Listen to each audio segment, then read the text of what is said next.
Allah rahimnahum ini orang yang keras hati tadi. Kalaupun diberi oleh Allah, misalnya dimaafkan.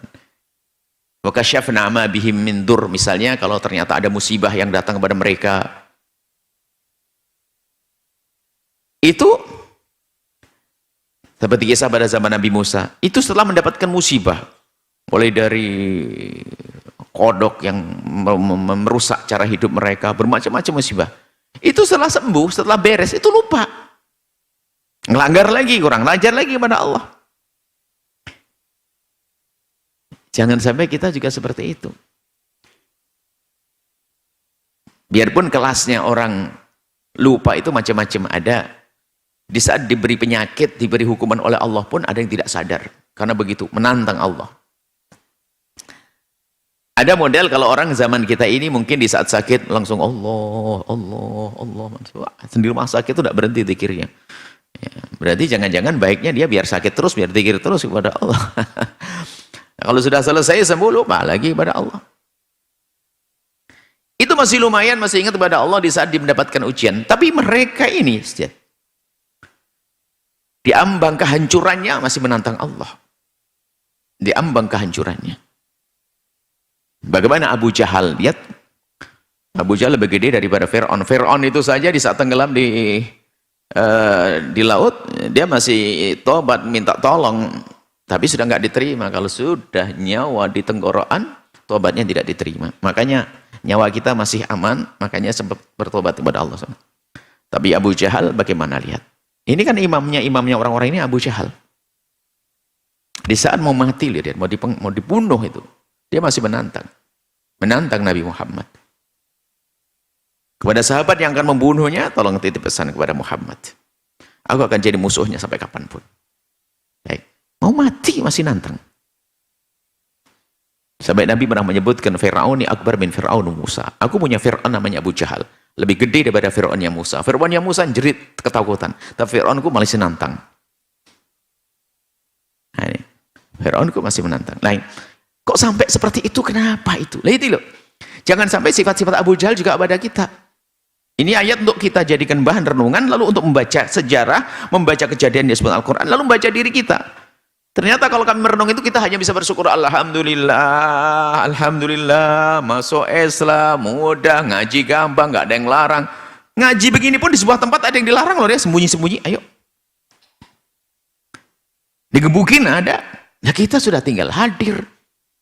Bahkan bisa disebar kemana-mana. Anda pun yang tidak bisa menghadiri pengajian ini, Anda bisa mengikuti. Kok gampang banget hari ini? Maksudnya apa? Ayo bersyukur. Sudah hati kita dibuka oleh Allah, bisa nerima. Fasilitas dimudahkan oleh Allah. Maka tidak ada lagi bagi kita kecuali Alhamdulillah. Bersyukur kepada Allah subhanahu wa ta'ala. Adapun mereka yang memang keras hatinya, tertutup hatinya, kalaupun diberi oleh Allah, maaf maksudnya dalam, setelah dihukum dimaafkan lagi. Rahimnahum wa kasyafna ma bihim min dur. Kalau dia mendapatkan musibah, lalu diselamatkan lagi. Lalajju fi tughyanihim ya'mahun. Terus menerus mereka di dalam pembangkangan mereka terus berjalan. Ya'mahun ini adalah buta, itu ada dua mata. Buta mata, buta hati. Kalau buta mata, bagaimana? Orang tetap berjalan dalam kebutaan matanya. Ya nabrak-nabrak. Kalau ini buta hati, ya'mahun itu buta hati. Orang tetap berjalan dengan pemahamannya, dengan keimannya di saat buta hati. Berarti salah. Maksudnya, mereka itu orang yang memang distempel oleh Allah sebagai orang sengsara. Orang yang karena kesombongannya tadi, atau kesombongannya menjadikan dia terus dalam kesengsaraan. Kalaupun seandainya dia dalam musibah, kemudian diselamatkan lagi oleh Allah, bukan tambah baik. Lalaju terus menerus mereka. Di dalam pembangkangan mereka berjalan. Ngerti? Ini gak benar. Tetap saja ia menjalaninya. Dan hari ini pun juga banyak orang mengerti itu sebuah kebatilan. Tapi kenapa dia berkecimpung di dalamnya?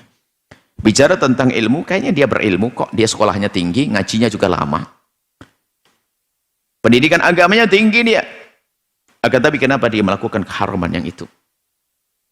Hanya gara-gara mendapatkan jabatan, gara-gara mendapatkan kekayaan, terbeli semuanya, lihat. Dan itu ada manusia-manusia semacam itu.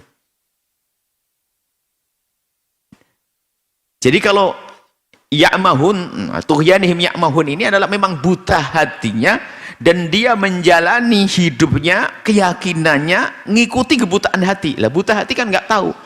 Artinya mereka tetap dalam kesesatannya berjalan, tidak mau mengikuti petunjuk yang dihantarkannya. Oh, keras apa? Sekeras itulah.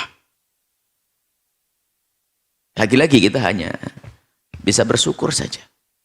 Bersyukur kalau Abu Jahal ini, subhanallah, sebab-sebab hidayah itu banyak sekali. Abu Jahal itu melihat Nabi Muhammad. Melihat Nabi loh ya. Dan percaya Nabi Muhammad itu orangnya jujur, orang baik. Nggak ada yang mengingkari Nabi Muhammad. Bahkan disebutkan dalam satu kisah, Abu Jahal sebetulnya juga percaya kalau Nabi itu Nabi loh ya. Kan aneh sekali. Percaya. Cuman permasalahannya adalah kesombongan di dalam dirinya. Hari ini pun na'udzubillah. Membela kekuasaan, membela kekayaan, membela harta. Tentunya dia melupakan agamanya. Sehingga betul sabda Nabi SAW, kalau sudah cinta dunia sama cinta tahta, ini akan merusak agamanya. Sampai digambarkan oleh bagi Nabi, madhibani ja'i'ani ursila fi ghanamin bi afsada min khirsil mar'i alal mali wasyarafi lidinihi.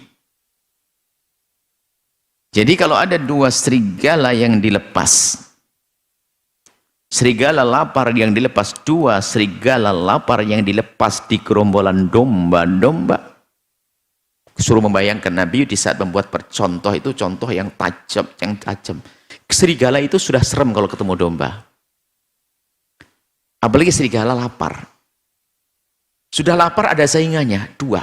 Kalau sendiri itu dia mungkin gigit lehernya domba langsung sambil dimakan. Tapi kalau sudah berdua sama-sama lapar, itu rakusnya serigala. Di mulutnya tuh ada domba yang lagi digigit, ngelihat temennya gigit yang lainnya tuh nggak terima dia, dilepas ngejar, itu berebut, hancur itu domba. Tapi ternyata potensi atau kemampuan menghancurkan domba-domba dari model-model dua serigala lapar tidak kalah dengan kemampuan menghancurkan agamanya bagi orang-orang yang cinta dunia dan cinta tahta. Sehingga kalau sudah orang cinta dunia, cinta tahta, lihat, dia akan menjual agamanya, hancur agamanya dengan itu semuanya. Yang penting aku mendapatkan tahta, yang penting aku mendapatkan harta. Bahkan hartanya pun juga tidak banyak-banyak kadang. Ternyata agama dibuang begitu saja. Kadang-kadang hanya gaji 1 juta rupiah, 500, meninggalkan sholat, meninggalkan menutup aurat, meninggalkan macam-macam, lihat, begitu rendahnya. Nah, mereka buta. Kebenaran mengerti. Kenapa kok masih menentangnya? Kenapa masih tidak mau patuh? Kebenaran ini nggak baik sebetulnya. Ini nggak baik dan aku sadar. Abu Jahal juga begitu. Cuma tidak barengi dengan keinsafan. Tetap dengan kesombongannya. Mahun. Sementara kita kan diajarkan bahwasanya kalau kita insaf, bahkan hidayah pun kita diajarkan untuk minta dalam setiap hari tidak kurang dari 17 kali membaca surat Al-Fatihah kan. Ihdina iyyaka na'budu wa iyyaka nasta'in, kepadamulah ya Allah kami mengabdi, kami beribadah, akan tapi kami tidak akan mampu beribadah biarpun hanya 1 rakaat, 1 sujud kecuali dengan pertolonganmu. Maka wa iyyaka nasta'in, maka kami minta pertolongan darimu ya Allah. Anda bisa berderma bersedekah karena pertolongan Allah. Anda bisa menjauhi kemaksiatan karena pertolongan Allah. Kalau sudah orang dihinakan, biarpun di lingkungan kebaikan, dia melakukan kehinaan di dalam rumah yang mulia. Di masjid sekalipun, di rumah yang katanya mulia, dia melakukan kehinaan. Akan tapi subhanallah, kalau sudah dijaga oleh Allah, diberi pertolongan Allah menjauh kemaksiatan, biarpun katanya lingkungannya tidak baik, dia akan terjaga. Maka mendekatlah kepada Allah. Dan sadari dirimu, apakah engkau termasuk orang yang ditolong oleh Allah atau tidak. Kalau sudah Allah menolongmu, tidak ada yang bisa mengganggumu. Tapi jika Allah tidak menolongmu, siapa yang bisa menolongnya? Siapa yang menolongmu lagi? Kemaksiatan bisa ditinggalkan seorang hamba karena Allah menolongnya. Petunjuk kita minta kepada Allah, takut kepleset setiap saat. Ihdinas siratal mustaqim, berikan kepada kami petunjuk jalan yang lurus ya Allah. Petunjuk ini maksud petunjuk hati, bukan sekedar akal. Akal bisa nerima itu jalan yang benar tapi nggak bisa ngikuti. karena kesombongannya, nggak mau. Padahal jalan yang benar sudah ada di hadapan matanya, enggak. Bagaimana kebenaran sudah nyampe, disampaikan oleh istrinya. Sombong seorang suami, nggak nyampe. Istri sombong kepada suami, suami sombong kepada istri. Seorang murid sombong kepada gurunya, sahabat sombong dengan sahabatnya, dinasihati nggak mau. Padahal kebenaran, dan dia sadar. Hanya karena kesombongannya lah menjadikan dia jauh dari kebenaran. Seperti iblis, imamnya aba wastakbara, disuruh menghormat Nabi Adam, nggak mau patuh kepada syariat. Setelah Anda menyaksikan video ini, jangan lupa berselawat kepada baginda Nabi Muhammad sallallahu alaihi wa alihi wa sahbihi wasallam.